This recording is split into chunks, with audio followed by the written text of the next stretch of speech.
Guys, ये कहानी मनोहर और उसके परिवार के इर्द गिर्द है, जिन्होंने रिसेंटली एक फ्लैट लिया है, एक नया फ्लैट। लेकिन उसके बाद उनके साथ जो जो होता है, हम इसके बारे में सोच भी नहीं सकते, हम कल्पना भी नहीं कर सकते। गारंटीड ये एक्सप्लेनेशन आपको बहुत पसंद आने वाला है। एंड तक बने रहिए। So let's start. इस कहानी की शुरुआत मनोहर और उसकी फैमिली से होती है।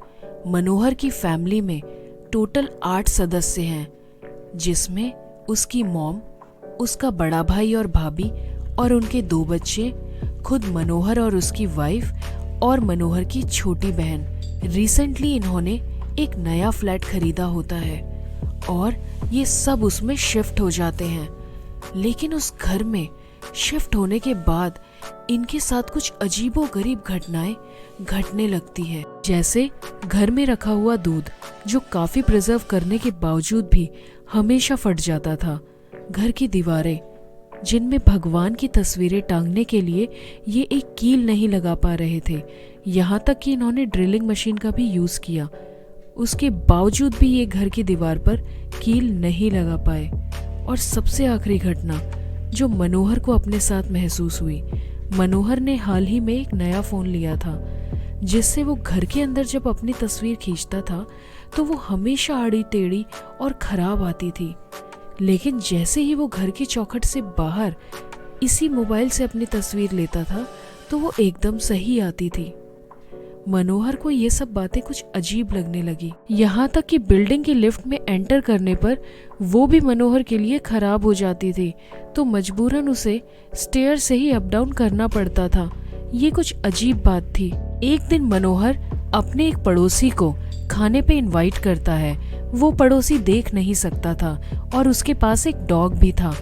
वो जब मनोहर के घर आते हैं तो वो डॉग उस घर की दहलीज को पार करने से बहुत कतराता है। वो बहुत ज्यादा बेचैन हो जाता है। ऐसा लगता है कि जैसे वो इस घर में कुछ देख रहा है और वो डॉग वहां से भाग जाता है। एक दिन घर की तीनों औरतें टीवी ऑन करके उसके सामने बैठ जाती हैं, लेकिन नेटवर्क प्रॉब्लम की वजह से कोई भी चैनल टेलीकास्ट नहीं होता। तभी अचानक एक चैनल अपने आप स्टार्ट हो जाता है और उसके अंदर सीरियल आने लगता है, जिसका नाम होता है सब खैरियत।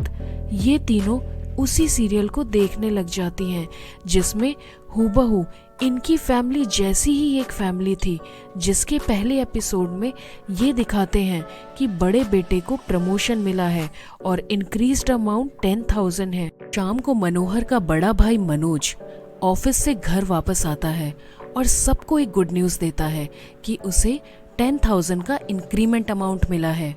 ये बिल्कुल वैसा ही था जैसा हमने सीरियल में देखा था, लेकिन परिवार के किसी भी सदस्य को इस बात की बिल्कुल भी भनक नहीं थी। अब अगले दिन हम देखते हैं कि मनोहर टीवी के आगे बैठा होता है। तभी ये सीरियल स्टार्ट हो जाता है। मनोहर इस सीरियल को देखने लगता है और इस सीरियल में हमें दिखाते हैं कि परिवार की छोटी बेटी का आज रिजल्ट आने वाला है और रिजल्ट में उसे 69.4% मिलते हैं। तभी मनोहर की छोटी बहन उसके पास आती है और अपने भैया को एक अच्छी खबर सुनाती है। वो कहती है कि मैंने पास आउट कर लिया है 69.4% के साथ। ये सुनकर मनोहर दंग रह जाता है। वो सोचता है कि जब से हम इस घर में आए हैं कुछ ना कुछ अजीब हमारे साथ हो रहा है, स्पेशली मेरे साथ, और अब ये परसेंटेज सेम होना। अब मनोहर को इस सीरियल को देखने में इंटरेस्ट आने लगता है, क्योंकि उसे लगता है कि इस सीरियल से उसका परिवार जुड़ा हुआ है। उसके परिवार में क्या होने वाला है इस सीरियल के थ्रू उसे पता चल जाता है। अब अगले दिन वो इसी सीरियल को देखने के लिए बैठ जाता है। सीरियल स्टार्ट होता है और इसमें वो देखता है कि परिवार का छोटा बेटा बाप बनने वाला है, यानी उसकी वाइफ प्रेग्नेंट है। अब क्योंकि मनोहर इस परिवार का छोटा बेटा था, तो वो अपनी वाइफ से रेगुलर प्रेगनेंसी चेकअप के लिए कहता है, और जिसमें हमें पता चलता है कि वाकई मनोहर की वाइफ प्रेग्नेंट थी। इस गुड न्यूज़ से पूरा परिवार खुश हो जाता है। मनोहर अगले दिन सीरियल में देखता है कि उस प्रेग्नेंट लेडी का मिसकैरेज हो जाता है और ऐसा ही उसकी अपनी वाइफ के साथ भी हो जाता है। अब मनोहर बहुत ज़्यादा फ्रस्ट्रेट और इरिटेट हो जाता है और फाइनली वो अपने एक फ्रेंड जो कि इंस्पेक्टर होता है उसके पास जाता है और उसे ये सारी बातें बताता है। इंस्पेक्टर उसकी बातों को मजाक में टाल देता है। अब अगले दिन मनोहर ऑफिस के लिए निकलता है, तभी रास्ते में उसे वही ओल्ड मैन अपने डॉग के साथ मिलता है जो पार्क के कॉर्नर की मिट्टी निकाल रहा होता है। ये देखकर मनोहर उस डॉग को सहलाकर वहां से सीधा अपने ऑफिस चला जाता है। ऑफिस पहुंचकर वो अपनी वाइफ को कॉल करके सीरियल में आज क्या हुआ ये पूछता है।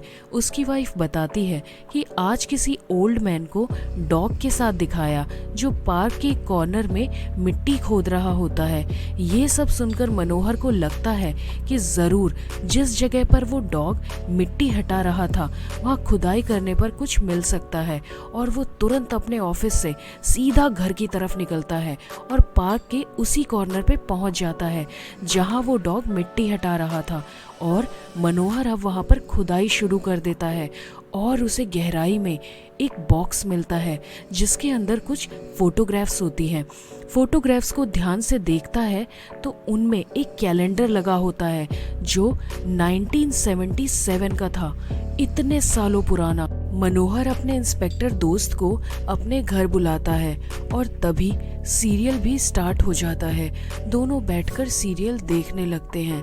सीरियल में आज दिखाते हैं कि घर का छोटा बेटा अपने एक इंस्पेक्टर दोस्त को अपने घर लेकर आता है और तभी उसके सेल पर रिंग बजती है और इंस्पेक्टर दोस्त को पता चलता है कि उसकी वाइफ घर में सिलेंडर फटने की वजह से मर गई है।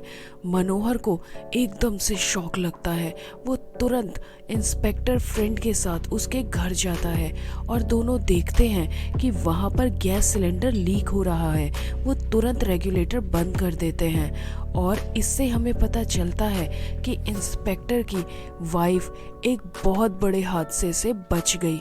इस घटना के बाद इंस्पेक्टर मनोहर की सारी बातें मानने लगता है और वो दोनों फोटोग्राफ के जरिए 1977 के न्यूज़पेपर को टटोलने के लिए लाइब्रेरी पहुंचते हैं और फाइनली उन्हें वो न्यूज़पेपर मिल जाता है जहां इस परिवार की खबर होती है और लिखा होता है कि परिवार के सारे सदस्यों की हथौड़ा मारकर बेरहम हत्या कर दी गई और मारने वाला इंसान इसी परिवार का बड़ा भाई था। अब मनोहर इस परिवार का केस लड़ने वाले वकील के पास जाता है। वकील से उन्हें पता चलता है कि वो बड़ा भाई मेंटली रिटार्टेड था। वकील कहता है कि मुझे ऐसा नहीं लगता कि उसने ये सब किया होगा।